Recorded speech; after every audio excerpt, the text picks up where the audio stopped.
Question 13, it says, given that x and y are integers, that's whole numbers, such that x is between 3 and 7, y is between 4 and 9, and x plus y is 13. So let's have a look at this first one here. Now, that means x would lie between, and I'll just enlarge this a little bit. This would mean that x would lie between 3 and 7, but cannot be 3 and cannot be 7. If you wanted it to be 3 and 7 also, then that's what you'd write. Okay, but that's not what we had here. So we know to start with that x could be the following numbers: 4, 5 and 6. Y, on the other hand, lies between 4 and 9. Can't be 4, can't be 9, but it could be 5, 6, 7 and 8. And then the last thing that has to be satisfied here is x plus y equals 13. So let's add x and y together and see if we get 13. Well, if we try 4 add any of those values of y, at most will be 12, so we can't get 13 there. So this one, I'm afraid, is out. We could do 5, add the 8, that would work. So it looks like x could be 5. And also, if we do, and I'll do another colour here, we could do 6 and the 7, that would make 13. So it looks like the values of x that are allowed will be 5 and 6. So let's have a look at the next part. Well, here we have 3 inequalities that need satisfying, and once we've satisfied those, we should be able to find a region which we can label with a capital R. Now, the way that I usually do these is to treat them as if they were just equalities, i.e. equal signs to start with. So I'll have y equals -1, that's this one.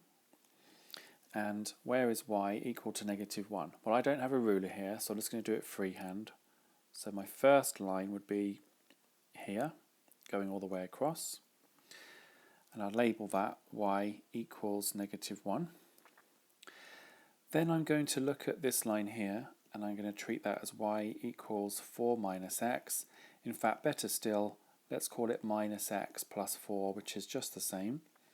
And hopefully, if you can remember your straight lines, if we had y equals minus x plus 4, then 4 would be the intercept, and minus 1 would be the gradient, because we have negative x, so minus 1x. So the gradient would be -1, which would mean every one I go along, I just go down 1.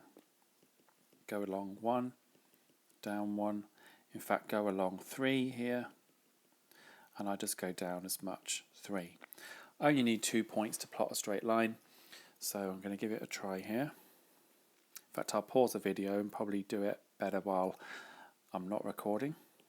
So that's that one, and we'll call that y equals 4 minus x.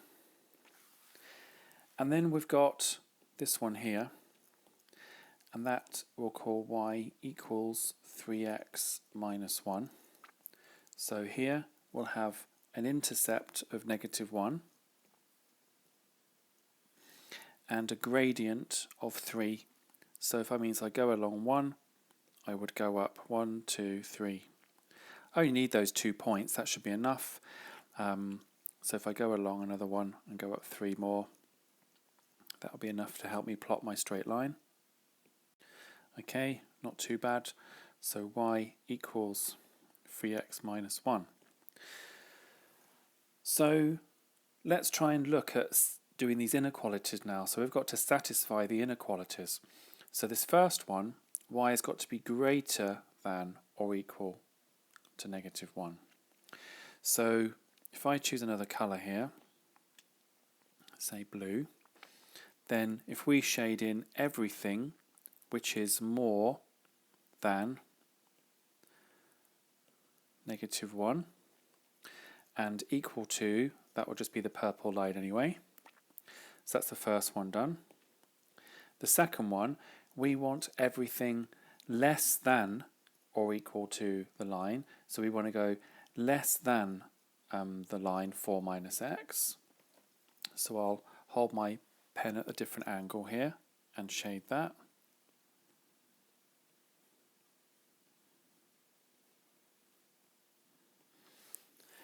And then last but not least, we want y is less than or equal to 3x minus 1. So let's shade this part in.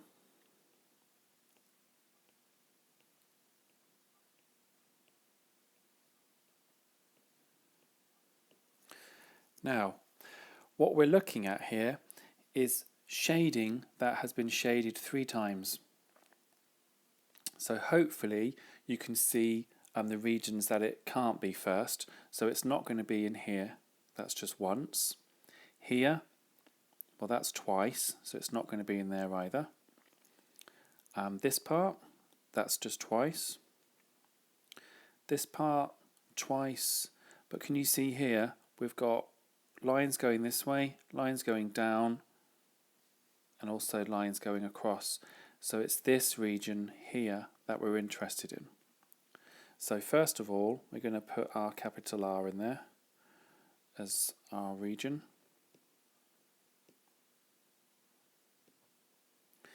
And we're going to make sure that it can be all the bit on the outside as well. In fact, I'll make the pen a bit thicker here. So it can be this part here. It can be this part here. And it can be this part here because it's equal to.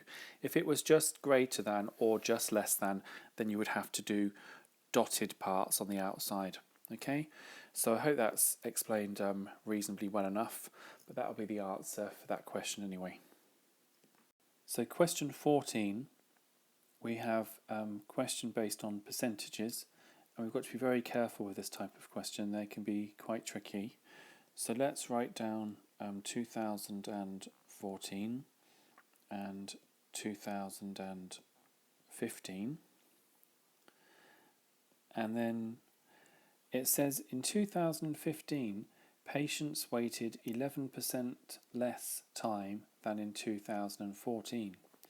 So if we say 2014 represented 100%, then we're saying that in 2015 11% less time, so we'd have that representing 89% compared to the 2014.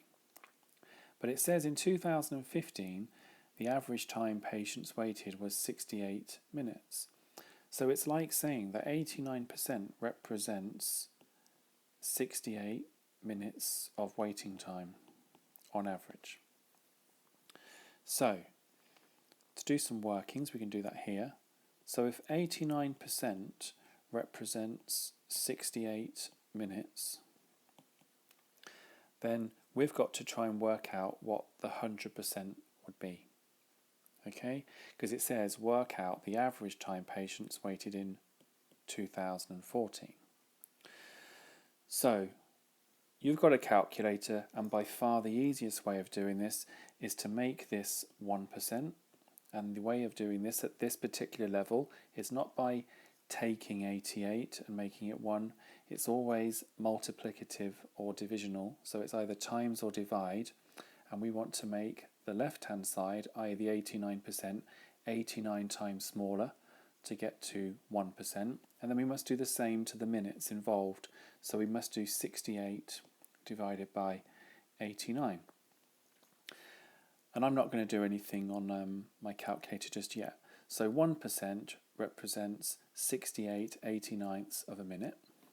Okay, so I can write that there. And then all I want to do is get back to 100%. So I won't be adding 99, I'll be definitely timesing by 100. So I'll be going from here to here by timesing by 100. So I've got to do the same to this. So I'll have 68/89ths times by 100 minutes. And I'm sure that's easy enough to do on your calculator. You can either do 68 divided by 89 times 100 or 68 times 100 divided by 89. So let's see what we get. So I'm going to do 68 times 100 divided by 89, and I get 76.40449 and so on, and it wants it to the nearest minute, so it's going to be clearly 76 minutes to the nearest minute. So I just want to recap on the steps that I did.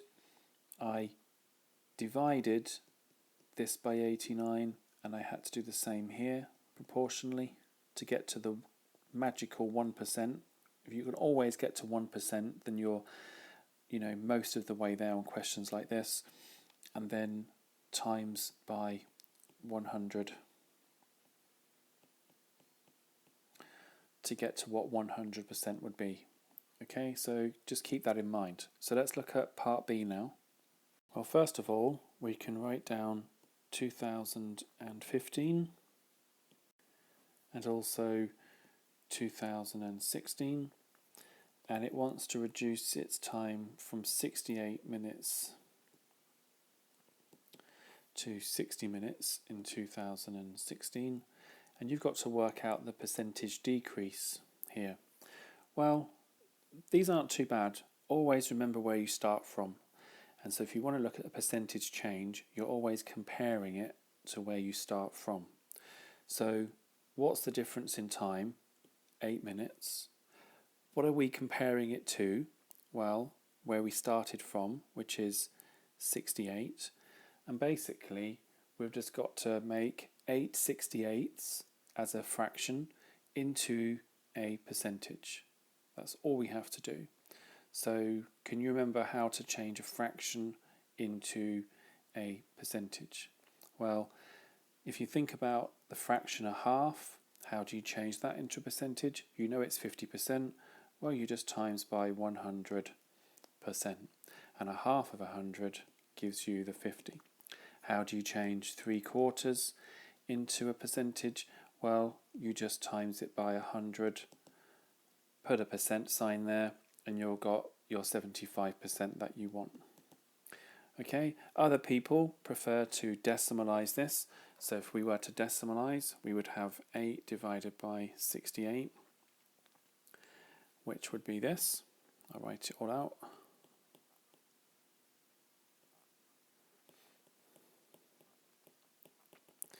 And they would then make sure that to be a percentage, so it's like having probability where you can have decimals this time. So to change a decimal into a percentage, well, most people I think here would be fine with realizing that would be 11.764 and so on. So in this case, we want to put down, and it wants it to, I think, I'm just trying to see how many decimal places it wants it to.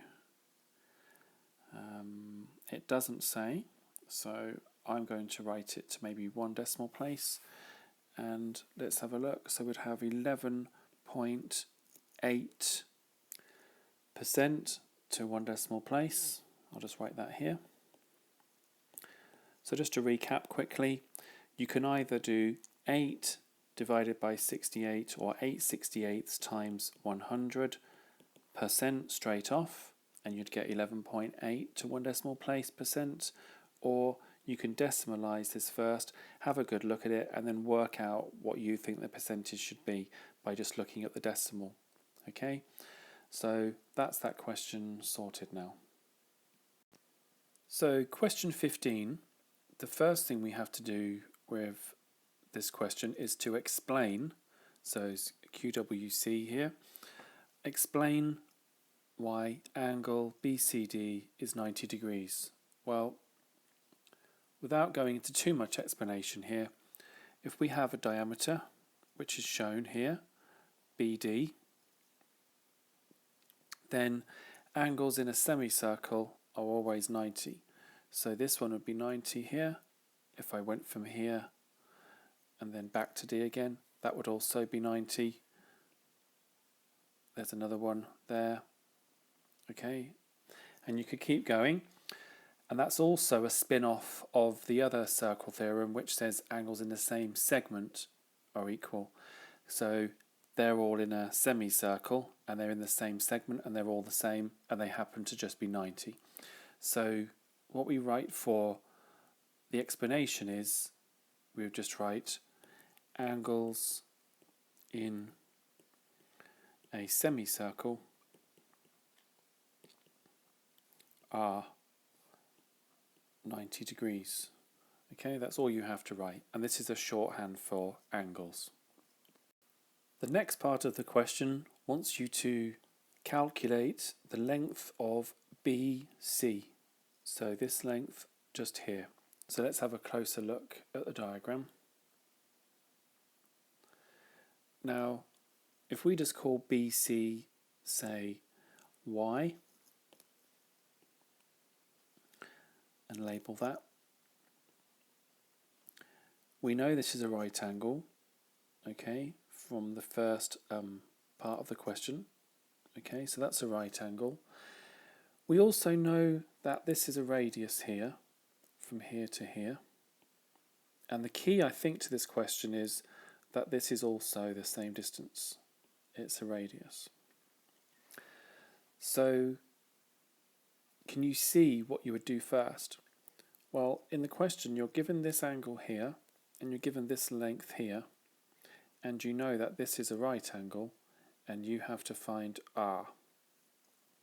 So hopefully you've seen that we have an opposite situation here, and we have a hypotenuse.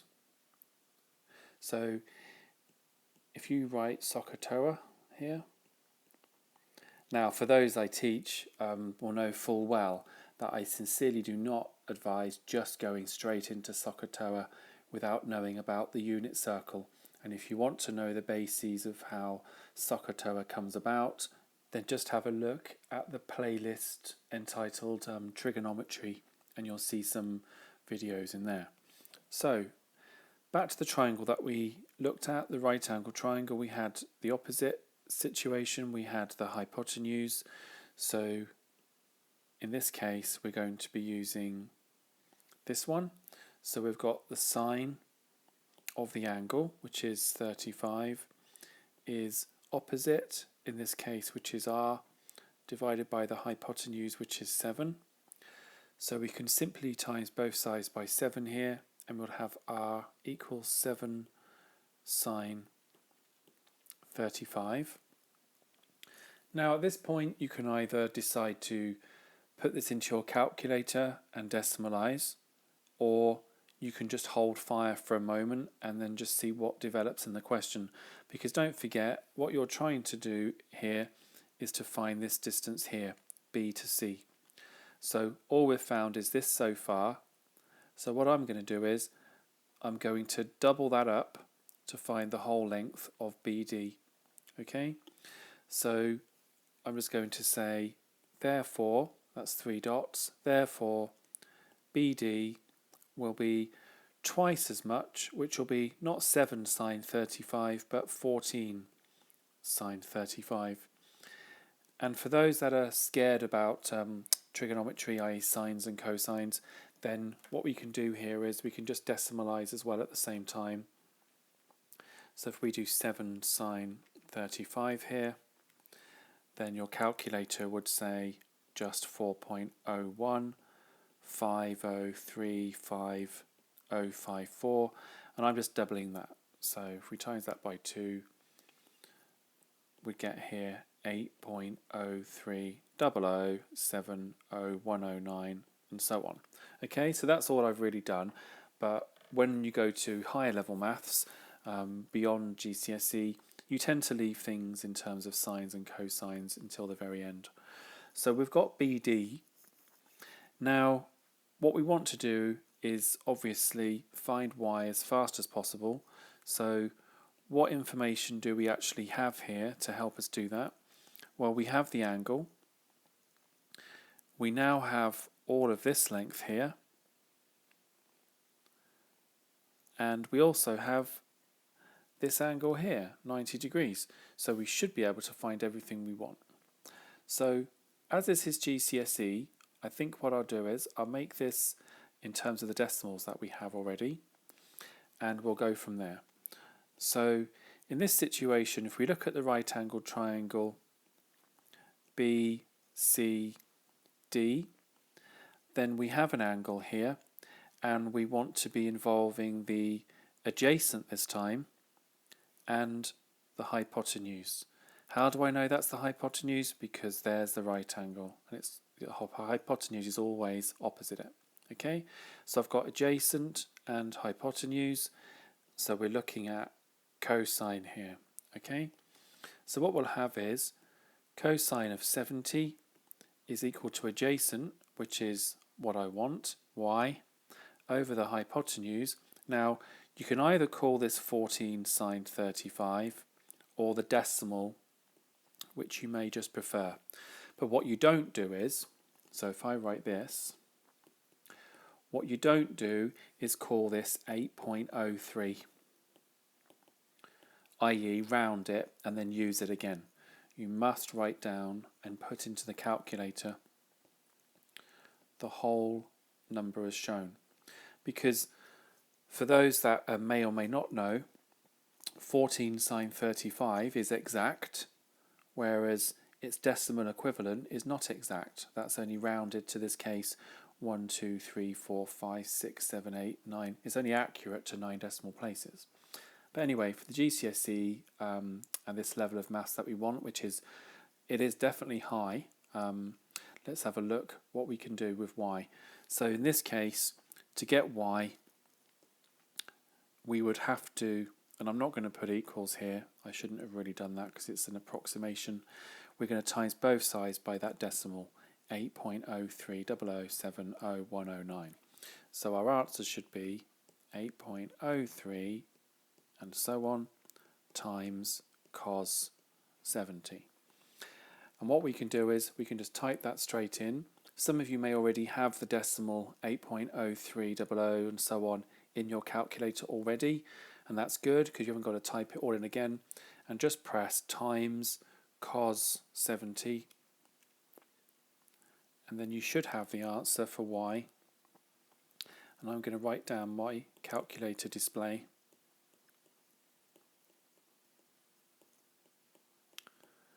And then I'm going to look carefully at what it wants me to write the answer to.